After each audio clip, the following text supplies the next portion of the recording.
సర్వమంగళమాంగళ్యే శివే సర్వార్థసాధికే శరణ్యే త్రయంబకే దేవి నారాయణే నమోస్తుతే. సుప్రభాతం ఛానల్ ప్రేక్షకులందరికీ నమస్కారం. పితృపక్షాలు, మహాలయ పక్షాలు వస్తున్నాయి. పక్షం అంటే 15 రోజులు.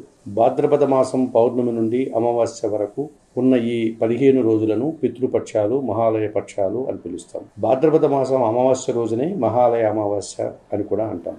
ఈ 15 రోజులు కూడా పితృదేవతల అర్చనకు నిర్దేశించినటువంటి రోజులు. 2025 సెప్టెంబర్ 8వ తారీఖు సోమవారం నుంచి సెప్టెంబర్ 21 ఆదివారం మహాలయ అమావాస్య వరకు ఈ పితృదేవతలు నిర్దేశించడం జరిగింది. ఈ సమయంలో రోజు మధ్యాహ్నం 12 గంటల ప్రాంతంలో పితృదేవతలకు నైవేద్య సమర్పణ, తిలాతర్పణం, పిండ ప్రదానం, పితృదేవతల పేరు మీదుగా అన్న వస్త్ర దానాలు చేస్తే మంచి జరుగుతుంది. పితృదేవతలు సంతోషిస్తారు, మనల్ని ఆశీర్వదిస్తారు. ఎన్ని రోజులు చేయాలి కార్యక్రమాలు అంటే అది మీ ఇష్టం. 15 రోజులు చేయవచ్చు, వారం చేయవచ్చు, 5 రోజులు కానీ 3 రోజులు కానీ కనీసం ఒక రోజైనా ఈ కార్యక్రమాన్ని నిర్వహించవచ్చు.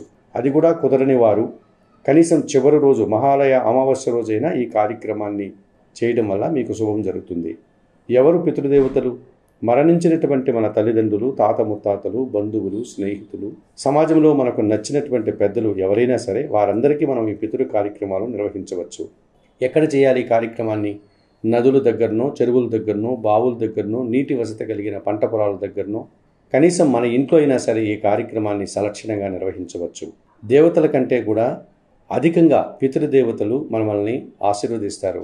మనకు కూడా ఎక్కువ పుణ్యఫలాలు లభిస్తాయి. అలా చేయడం వల్ల మనము, మన వంశము అభివృద్ధి పదంలో ముందుకు సాగుతుంది. ఆరోగ్యంగా, ఆర్థికంగా మనం బలపడతాము. కనుక ప్రేక్షకులందరూ కూడా ఈ పితృదేవతలను నిర్దేశించినటువంటి పితృపక్షాల సమయంలో ఈ కార్యక్రమాన్ని నిర్వర్తించి పితృదేవతల ఆశీస్సులను పొంది పుణ్యఫలాలను అందుకోవాలని మనస్ఫూర్తిగా కోరుకుంటూ సర్వే జనా సుఖినో భవంతు. నమస్కారం.